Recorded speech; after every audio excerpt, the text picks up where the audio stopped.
नमस्कार, स्वागत छ कार्यक्रम खोज खबरमा। म पुष्कर खतिवडा। समाजमा भएका हरेक घटनामा हाम्रो नजर, जनताको सूचना पाउने अधिकारको सम्मान हाम्रो अभियान। त्यसैले समुन्नत र समृद्धशाली समाजको यात्रा खोज खबरको अन्तिम अभिष्ट नै गन्तव्य हो। भेष समाज सेवा तर धन्दा बाल यौन दुराचार नेपालका लागि अहिले साँच्चैको ठूलो समस्या हो। यो गोरो अनुहारका विदेशी देख्ने बित्तिकै विश्वास गरिहाल्ने बानी छ नेपालीको।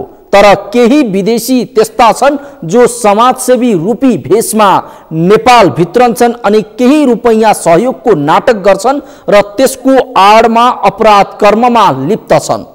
पछिल्लो 3 वर्षमा मात्र नेपाल प्रहरीको केन्द्रीय अनुसन्धान ब्युरोले बाल यौन दुराचारीको आरोपमा 10 जना विदेशी नागरिकलाई पक्राउ गरिसकेको छ। लाखौं रुपैयाँ खर्चेर बाल यौन दुराचारकै लागि नेपाल भित्रनी विदेशीको खुलासा गर्दैछौं। आज हामी बाल यौन दुराचारको वास्तविकता के छ अनि के छ यस भित्रको यथार्थ, हेरौं यो रिपोर्ट। विदेशी बाल एवं दुराचारीको नेपाल कनेक्सन। पछिल्लो 3 वर्षमा 10 जना विदेशी पक्राउ। समाज सेवाको भेष, बाल एवं दुराचारको धन्दा। गत माघ 5 गते काठमाडौँको कालीमाटीबाट बेलायती नागरिक इयान रोबर्ट कोल बाल एवं दुराचारको आरोपमा पक्राउ परे। नेपाल प्रहरीको केन्द्रीय अनुसन्धान ब्युरो CIB को टोलीबाट पक्राउ परेका 50 वर्षीय बेलायती नागरिक कोलले भारत घर भई काठमाडौँ बस्दै आएका एक 17 वर्षीय युवकको सहयोगमा एवं दुराचार सम्बन्धी क्रियाकलाप गर्दै आएको खुलेको थियो। उनी 2066 सालदेखि लगातार 16औं पटक नेपाल आएको र बाल एवं दुराचार सम्बन्धी कार्य गर्दै आएको CIB को दाबी छ।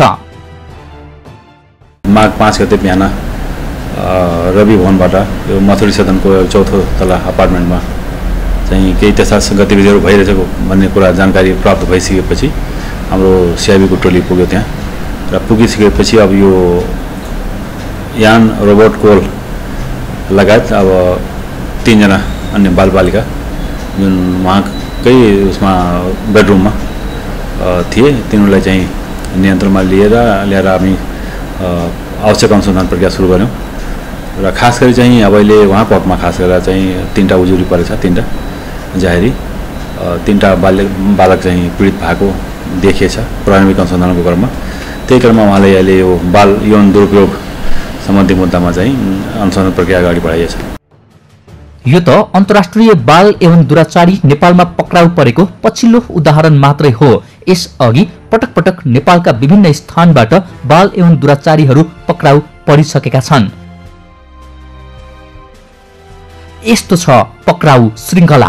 2075 माघ 5 गते काठमाडौँको कालीमाटीबाट बेलायती नागरिक इयान रोबर्ट कोल बाल एवं दुराचारको आरोपमा पक्राउ। 2074 चैतमा नगरकोट र काभ्रेको सिमानाबाट क्यानाडाली नागरिक पिटर जोन डाग्लिस पक्राउ। 2074 पुसमा 63 वर्षीय जर्मन नागरिक योगेन भन्ने हान्स जर्जिन काठमाडौँको भोटेबहालबाट पक्राउ। 2074 कार्तिक 23 गते काठमाडौँको कोटेश्वरबाट 75 वर्षीय नेदरल्यान्डका नागरिक हेनरिक्स एड्रियान्स जोसेफस क्रुइजेसन पक्राउ। 2074 भदौ 21 गते काठमाडौँको ठमेलबाट अस्ट्रियाका नागरिक मार्कस केन्डलर बाल एवं दुराचारको आरोपमा अर्धनग्न अवस्थामा पक्राउ। एक बालकको उद्धार। 2074 असार 15 गते काठमाडौँको ठमेलबाट 63 वर्षीय जर्मन नागरिक अल्बर्ट फ्रेड किनलेक बाल एवं दुराचारको आरोपमा पक्राउ। 2073 भदौ 24 गते काठमाडौँको ठमेलबाट 48 वर्षीय अमेरिकी नागरिक केनेथ जोसेफ कम्बोस बाल एवं दुराचारको आरोपमा पक्राउ। एवं दुराचारको आरोपमा पक्राउ परेका यी विदेशी नागरिकहरू केही उदाहरण मात्रै हुन्। केन्द्रीय अनुसन्धान ब्युरो CIB का अनुसार नेपालमा बाल एवं दुराचार सम्बन्धी घटनाहरू बाहिरिने क्रम बढ्दो अवस्थामा छ। पछिल्लो 3 वर्षमा मात्रै बाल एवं दुराचारको आरोपमा 10 जना विदेशी नागरिक पक्राउ परिसकेका छन्। ती घटनामा कम्तीमा 15 जना बालकको उद्धार गरिएको छ। उनीहरू सबै एवं दुराचारमा संलग्न रहेकै अवस्थामा पक्राउ परेका हुन्। कतिपय विदेश फर्किन समेत सफल भएको बताइन्छ। फ्रान्सेली नागरिक गेरार्ड फिलिप्पे नेपाल आएर 15 जना भन्दा बढी बालबालिकालाई यौन दुराचार गरेर 2074 को मे महिनामा नेपालबाट बाहिरिसकेको अध्यागमनको तथ्याङ्कले देखाएको छ। प्रायजसो पक्राउ परेकाहरू 50 वर्ष उमेरभन्दा माथिका छन्। त्यसमाथि पनि उनीहरू धेरै जनाको डिभोर्स भइसकेको खुलेको CIB ले जनाएको छ।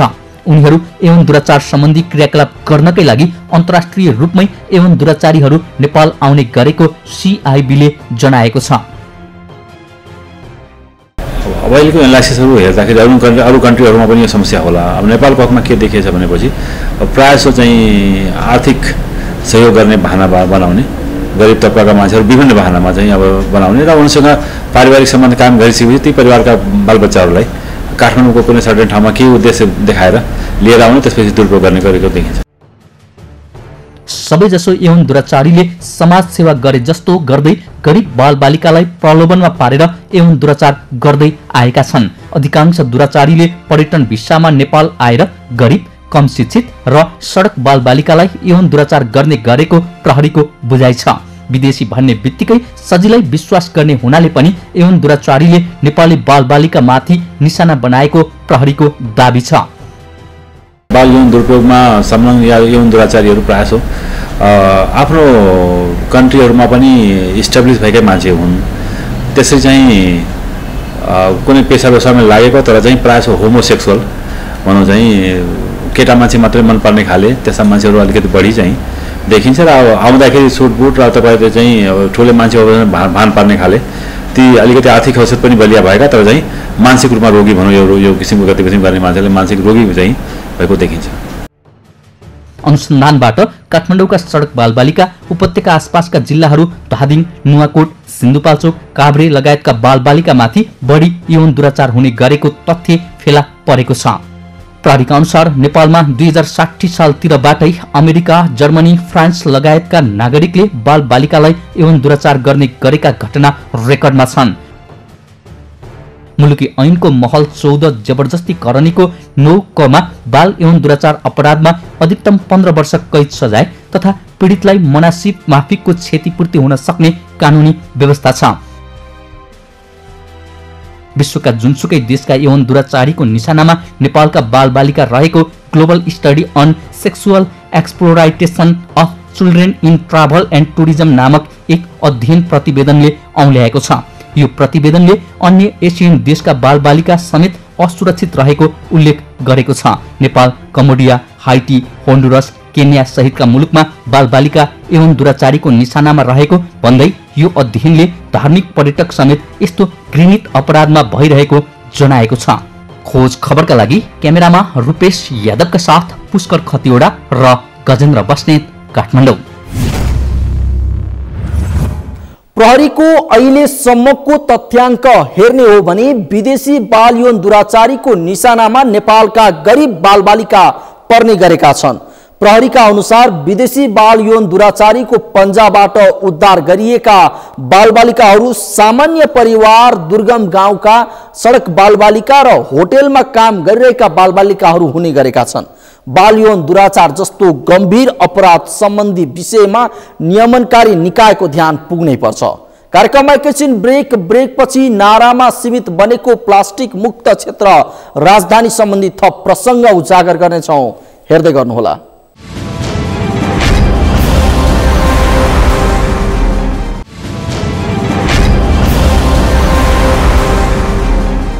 ब्रेकपछि स्वागत छ। कार्यक्रम हो खोज खबर। राजधानीमा दिन प्रतिदिन बढिरहेको प्रदूषण नियन्त्रण गर्ने भन्दै सरकारले काठमाडौँ उपत्यकामा प्लास्टिकको झोला प्रयोगमा रोक लगाउने निर्णय गरेको 4 वर्ष बितेको छ। सरकारको निर्णयमा 40 माइक्रोन भन्दा कम तौलका प्लास्टिक झोला प्रयोग गर्न र उत्पादनमै नियन्त्रण गरिने उल्लेख छ। तर सरकारको यो निर्णयपछि धेरै स्थानीय शहरमा प्लास्टिकका झोलामा प्रतिबन्ध लागे पनि संघीय राजधानी काठमाडौँमा भने व्यवसायीको अगाडि सरकार निरीह बनेको छ।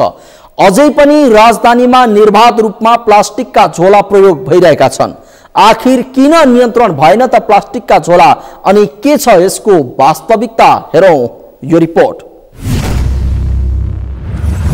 प्लास्टिक मुक्त क्षेत्र घोषणा अभियान नारामा सीमित। प्लास्टिक व्यवसायीका अगाडि निरीह छ सरकार। अभियान घोषणाको 4 वर्षसम्म पनि उस्तै छ समस्या।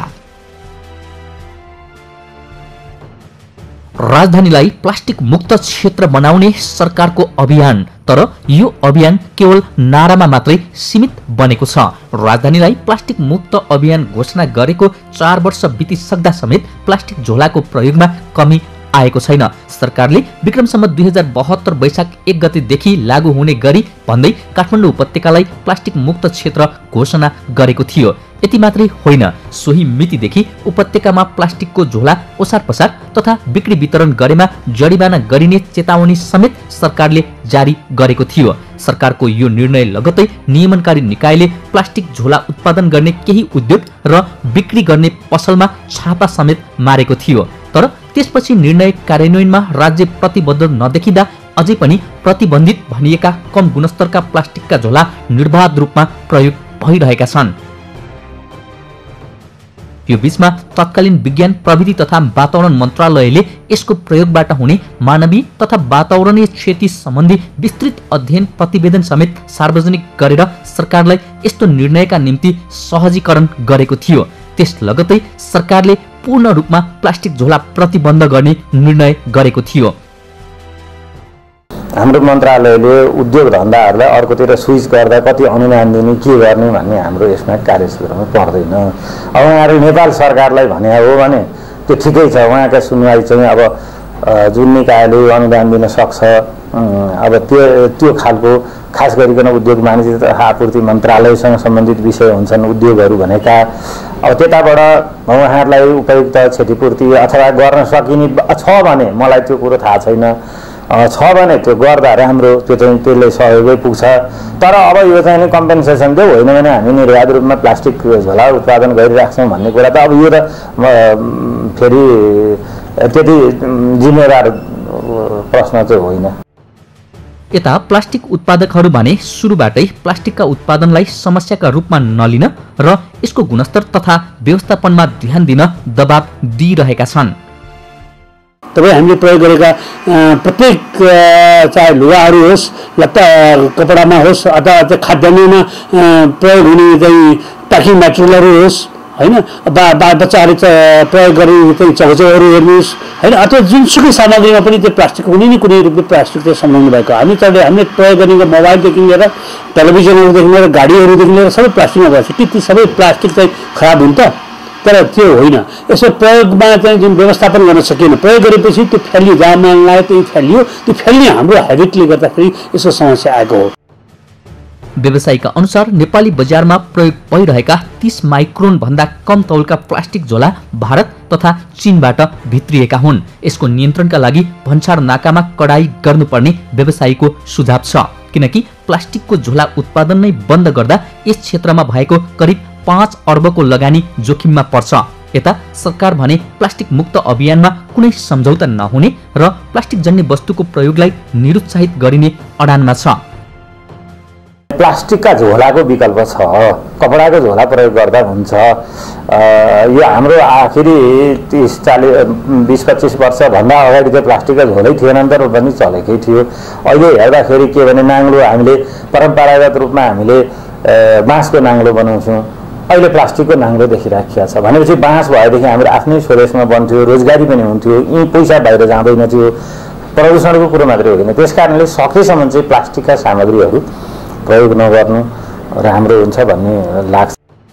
प्लास्टिक जन्य वस्तुको उत्पादक र सरकारको जुहारी चल्दै गर्दा वातावरणविदहरू भने निर्णय कार्यान्वयनका लागि सरकार प्रतिबद्ध हुनुपर्ने बताउँछन्। दैनिक जीवनको अपरिहार्य वस्तु जस्तै बनिरहेको प्लास्टिकको व्यवस्थापनका लागि सरकारले स्पष्ट विकल्प सहित निर्णय कार्यान्वयन नगर्ने हो भने यसले दीर्घकालीन रूपमा समस्या सृजना गर्ने वातावरणविदहरूको दाबी छ।